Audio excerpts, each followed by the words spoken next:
Hello guys, welcome to my channel creative story. Guys, आज मैं अपना पहला एफएफ डाल रही हूँ जिसका नाम है वन बॉडी टू पार्ट। दोस्तों, मेरी कहानी की शुरुआत होती है अमेरिका से, जहाँ एक इंसान बिस्तर से उठा और आईने के सामने खड़ा होकर खुद से बोला, जान, आज तुम्हारे कॉलेज का पहला दिन है।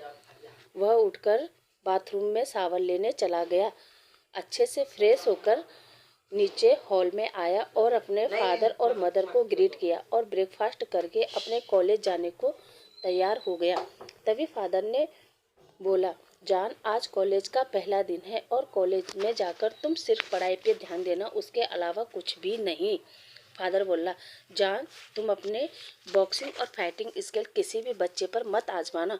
ओके बेटा, जान बोला। Okay father. फिर जान अपनी गाड़ी में बैठकर अपने कॉलेज निकल गया। कॉलेज के गेट पर पहुंचते ही जान को किसी ने आवाज़ लगाई। जान ने पीछे मुड़कर देखा तो जान का बेस्ट फ्रेंड जी और म्या म्या वहाँ खड़े थे।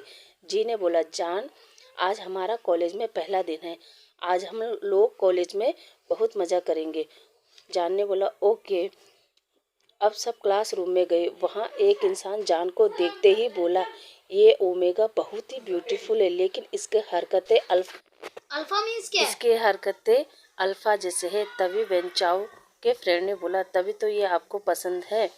वेंचाओ ने कहा, हाँ मिंग्याओ, तभी मैं इसको पसंद करता हूँ। तब मिंग्याओ ने बोला, पर वेंचाओ, ये तुम्हें घास भी नहीं डालता है, तो तुम इसको कैसे बताओगे कि तुम इसे लाइक करते हो। अब सीन कट करके दूसरी सिटी में देखते हैं। एक 19 साल का ओमेगा जो सुबह उठकर सभी के लिए नाश्ता तैयार कर रहा था। नाश्ता तैयार होने के बाद सबको नाश्ता करवा के वो किचन में जाके साफ सफाई करने लग गया। तभी किसी ने उसको आवाज़ लगाई, विंग। विंग ने पीछे मुड़कर देखा तो उसकी सीजे खड़ी थी। उसकी सीजे ने कहा, विंग, तुम क्या कर रहे हो? तुमने नाश्ता कर लिया? विंग बोला, नहीं सीजे, अभी मैं किचन में साफ सफाई कर रहा हूँ, मैं खा लूँगा थोड़ी देर में। सीजे ने कहा, विंग, 11 बजने को आ गया है, तुमने अभी नाश्ता नहीं किया, थोड़ा तो अपनी सेहत पर ध्यान दो। जी हाँ दोस्तों, अब आप समझ गए होंगे कि मेरी कहानी किस पर आधारित है, तो मैं आपको थोड़ा हिंट दे देती हूँ। यह कहानी जुड़वा बच्चों पर आधारित है। इसमें 2 अल्फ़ा और 2 ओमेगा है। अब आगे बढ़ते हैं। विंग, बस सीजे, थोड़ा सा काम और रह गया है। पर यांगली ने बिंग की एक ना सुनी और उसका हाथ खींचने लगी। तभी बिंग के हाथ से एक प्लेट नीचे गिरकर टूट गई।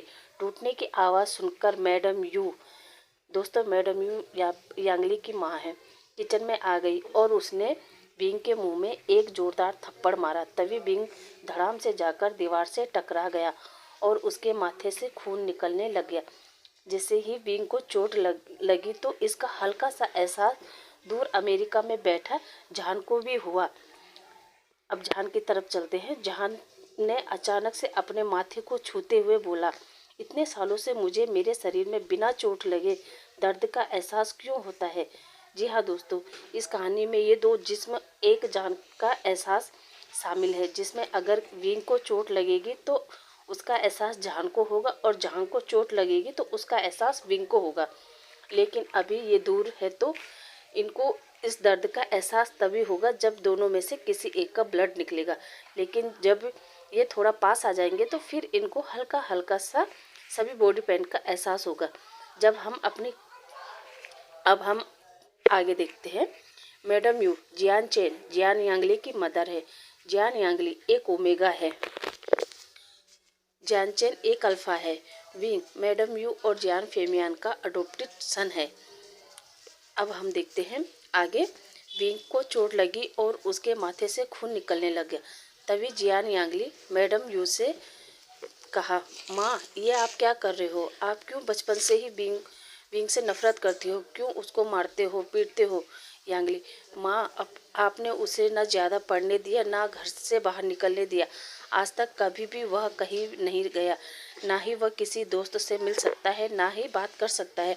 ऐसा क्यों माँ, ऐसा क्यों? मैडम यू ने गुस्से में चिल्लाते हुए कहा, यांगली, तुम इन सब से दूर रहो। तुम 2 दिनों के लिए आई हो तो आराम से रहो। दोस्तों इसमें यांगली की शादी हो चुकी है जिन जुशान से। अब वो इस समय अपने मदर और फादर के घर आ रखी है। यांगली, नहीं माँ, आप विंग पर गुस्सा मत करो, उसने अभी कल से कुछ नहीं खाया, उसे थोड़ा सा खाना खाने दो। मैडम, अगर ये ऐसे ही गलती करेगा तो मैं इसको खाना नहीं दूंगी, वैसे भी ये जिए या मरे मुझे इससे कोई फ़र्क नहीं पड़ता। और मैडम यूँ वहाँ से चली जाती है। यांगली विंग्स को वहाँ से हॉल में लेकर आती है और फिर उस पर मेडिसिन लगाकर उस पर बैंडेज कर देती है और फिर अपने हाथों से उसको खाना खिलाती है। तभी वहाँ पर जियानचेन आ जाता है। जियानचेन, सीजे सीजे आवाज़ लगाते हुए उसने विंग को देखा और बोला, विंग, अब क्या कर दिया तुमने? लगता है अब तुमने बड़ी गलती कर दी, तभी तुम्हारे सिर पर बैंडेज लगा है। यांगली, चेन, उसे छेड़ना बंद करो और बोलो, कहाँ थे तुम रात को? चेन, सीजे, हमारे कॉलेज में एक प्रोफेसर है जिनका नाम लैन सी चेन है, उन्होंने एक प्रोजेक्ट दिया था। प्रोजेक्ट मेरी समझ में नहीं आया तो मैं अपने दोस्तों के साथ बार में बाहर चला गया और रात कब ख़त्म हुई मुझे मालूम ही नहीं चला। अब हम दूसरी तरफ देखते हैं अमेरिका में। जान का कॉलेज, आज उसमें एक पर्सन अपनी स्पीच दे रहा था। वो पर्सन और कोई नहीं, हमारा मोस्ट हैंडसम लेंजेन था। लेंजेन अमेरिका का नंबर 1 बिजनेसमैन है। लेंजेन बहुत ही हैंडसम और क्यूट पर्सन है। लेंजेन बड़ा हंसमुख और चाइल्डिश पर्सन है। वह किसी से भी फ्लर्ट करने में पीछे नहीं रहता। वह एक समझदार और मैच्योर पर्सन है। लेंजेन अपनी स्पीच देते समय उसकी नज़र जान पर पड़ी तो जान लेंजेन को अच्छा लगा, पर जान ने लेंजेन को एक नज़र उठाकर भी नहीं देखा। जान के सभी फ्रेंड लेंजेन को देखकर बोले, यार ये कितना स्मार्ट है, कितना हैंडसम है। मिया की तो नज़र ही नहीं हट रही थी लेंजेन से। तभी कॉलेज का प्रिंसिपल लेंजेन से बोला, सर प्लीज़ ये अवार्ड आप अपने हाथों से हमारे इस कॉलेज के स्टूडेंट जिसने पूरी यूनिवर्सिटी का टॉपर है, तो क्या आप उसको ये ट्रॉफी अपने हाथों से दे सकते हैं? लेंजेन ने कहा, क्यों नहीं, ये तो मेरे लिए प्राउड की बात होगी। तभी प्रिंसिपल माइक पर बोलते हुए, जान please come on the stage. जान अपने सीट से उठा और स्टेज की तरफ बढ़ा और स्टेज पर जाते समय ही अचानक उसका पैर मुड़ गया। वो गिरने वाला था कि तभी लेंजेन ने उसे पकड़ लिया। लेंजेन बोला, क्या मैं इतना हैंडसम हूँ कि तुम मुझे देखकर ही चल रहे थे? जान अचानक दूर हटते हुए, मैं आपको नहीं देख रहा था। और आपको किसने कह दिया कि आप हैंडसम हैं? आप इस गलतफहमी से बाहर निकलिए प्लीज़। लेकिन लेंजेन, अब प्रिंसिपल के कहने पर लेंजेन ने जान को ट्रॉफी दिया और हाथ मिलाते समय उसके कान के पास जाकर बोला, तुम बहुत ब्यूटीफुल हो और तुम्हें कभी भी मेरी ज़रूरत पड़ी तो मुझे ज़रूर याद करना, ओके। जान मुंह फेर कर निकल गया। अब हम आगे देखते हैं चाइना के बीजिंग शहर में। चेन यांगली से कहते हुए, पता है सीजे, मैंने सुना है जो हमारा प्रोफेसर है उन्होंने अपनी पढ़ाई अमेरिका में पूरी की है और वह चाइना आ गए हैं और वो बड़ा ही सॉफ्ट और काइंड हार्टेड पर्सन है। विंग को खाना खिलाकर यांगली बोली, विंग तुम थोड़ा आराम कर लो। पर विंग बोला, नहीं सीजे, मुझे अभी लंच तैयार करना है। यांगली बोली, नहीं विंग, अभी तुम आराम करोगे, आज का लंच मैं तैयार करूँगी, ओके। विंग बोला, ओके सीजे। यांगली विंग और चेन दोनों से बहुत प्यार करती है और ये दोनों भी अपनी सीजे से बहुत प्यार करते हैं। चेन विंग को खास पसंद तो नहीं करता पर नफरत भी नहीं। जियान फेमिया शाम को जब ऑफिस से घर आते हैं तो यांगली से पूछते हैं, सब लोग कहाँ हैं? यांगली जवाब देती है, फादर मोम अपने रूम में है और चैन बाहर गया है और विंग भी अपने रूम में है। फेमियान, जो विंग को बहुत प्यार करता था, फेमियान उठकर विंग के पास गया और देखा विंग तो बेहोश पड़ा हुआ है। फेमियान दौड़कर उसके पास गया और जैसे ही उसके माथे पर हाथ रखा तो पता चला कि विंग को बहुत तेज बुखार है। फेमियान यांगली को आवाज़ लगाते हुए बोला, बेटा डॉक्टर को कॉल करो, विंग को बहुत तेज बुखार है।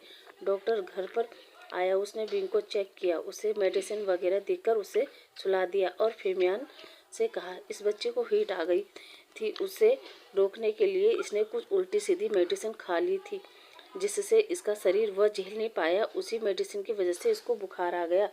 अब इसको कम से कम 2-3 दिन बेड रेस्ट दीजिए, ये जल्दी ठीक हो जाएगा।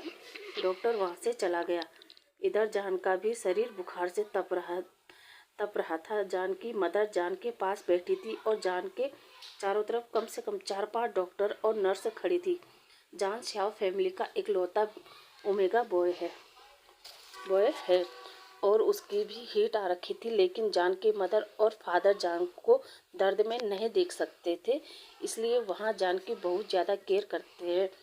उधर चाइना में एक डार्क ऑरा लिए एक पर्सन अपने घर में एंट्री कर रहा था। तभी उसने देखा उसकी मदर, फादर और ब्रदर वहाँ हॉल में बैठे हैं, कुछ बात कर रहे थे। तभी उन्होंने लैंग वांग जी को देखा। बोला, वांग जी इधर आओ। वांग जी ने अपने मदर, फादर और ब्रदर को ग्रीट किया और बैठ गया। फिर